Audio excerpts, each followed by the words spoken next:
Well, as we head in through this Wednesday, it's another storm system, even with a little bit more potency than we saw last Thursday. I'm Storm Track 12 meteorologist Les Still here with your Wednesday morning web forecast, and things are going to get a little rough around here for us later on this afternoon. I'm going to be here on YouTube, on Facebook, on Twitter. I will continue to keep us updated as we go through the day today, but we do have the potential for strong to possibly severe storms as a result of the storm system moving out of the deep south. So, as a result, we've got our threat tracker in the high category for the day today. The main threats are going to be from damaging wind gusts to heavy downpours. But I tell you what, this storm system's had a history of tornadoes with it. Almost 3 dozen down across the deep south yesterday alone.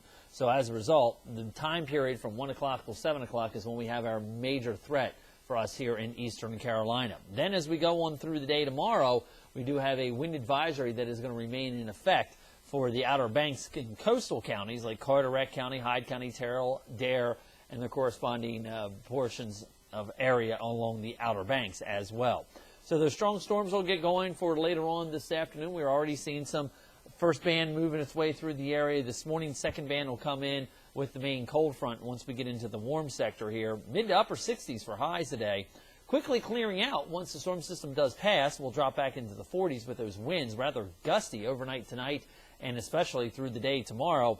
Colder temperatures move in upper 40s and low 50s. That's going to do it for highs tomorrow. As I mentioned, we're up now to about 3 dozen tornadoes across the deep south from East Texas to Louisiana, Mississippi, and Alabama from this storm system just yesterday alone.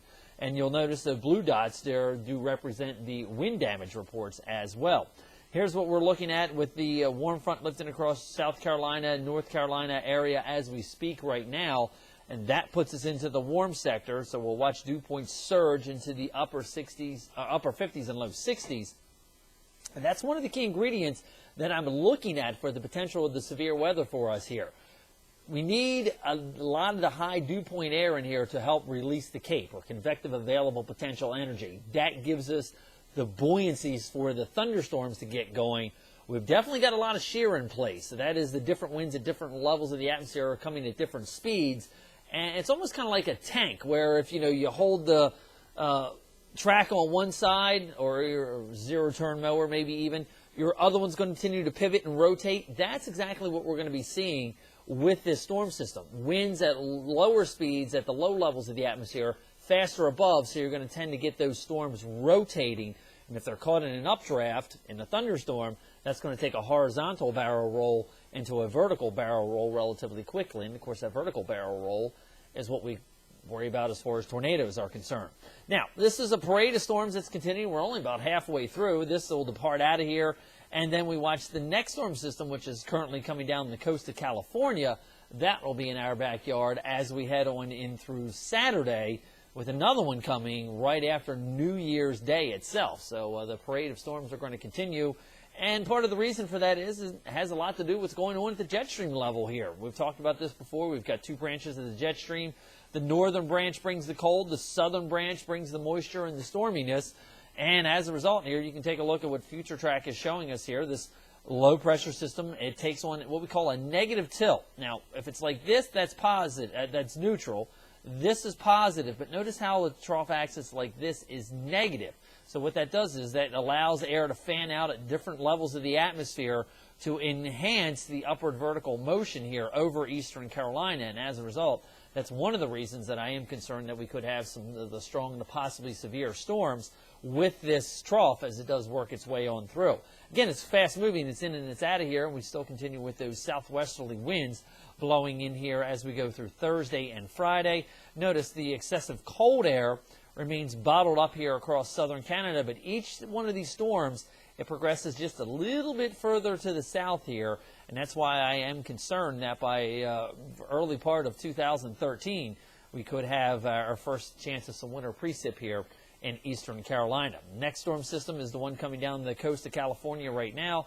That is going to rotate on through. And you can see here on Saturday the trough continuing to progress relatively calmly, not cutting off, not taking on a negative tilt. But you'll notice another tap of some cold air coming in on the back side of that system. But here's the feature we've really been watching at the jet stream level. It's this persistent upper level ridge. It's kind of diddy-bopping back and forth between the western Gulf and the western Gulf and the eastern Atlantic Ocean here. So that kind of creates resistance for these storms as they move their way eastbound here. Here's how things play out with future track here as we go on through the day today. You'll notice we get into the warm sector by early afternoon, and then it's by 3, 4, 5 o'clock that front is going to be pressing its way through the area here. Again, we've got the shear in the atmosphere. We're going to have the instability, so I am concerned that this is going to be a severe weather outbreak day for us here in eastern Carolina, so we'll continue to keep you updated here as we go through the day today. It quickly gets out of here. We clear out. Wind still with us for the night tonight and in through the day tomorrow. In spite of the lack of cloud cover around, it's going to be a blustery, chilly day for us here as we go through our Thursday. Rainfall-wise, I'm really not anticipating an excessive amount. Part of that has to do with just the speed of this system, but some spots 3/4 of an inch possible, but not really anticipating a whole lot of flooding as a result of the heavy downpours with this system. It's going to be the potential for damage coming from the winds in excess of 40 to 60 miles an hour. And again, this storm system has had a history of some tornadoes with it, almost now 3 dozen down along the Gulf Coast. The other thing we need to be concerned is with the blowout tides. We're going to take the water from the western side of the sound over towards the eastern side of the sound as we head through tonight and tomorrow. So that'll put us 1 to 2 feet below normal on the western side and about 1 to 2 feet above normal on the eastern side along the Outer Banks. So we'll see that cold air come in as we go through Thursday and Friday. Next storm system now coming down the coast will be in here on Saturday. And then we do look for a sharp cold shot of air coming our way for Sunday and Monday. Of course, then all eyes are going to be on the potential of the storm system. That'll be the next one in the parade coming our way as we head in through the early part of the new year. Have yourself a good Wednesday. I'm Storm Track 12 meteorologist Les Still.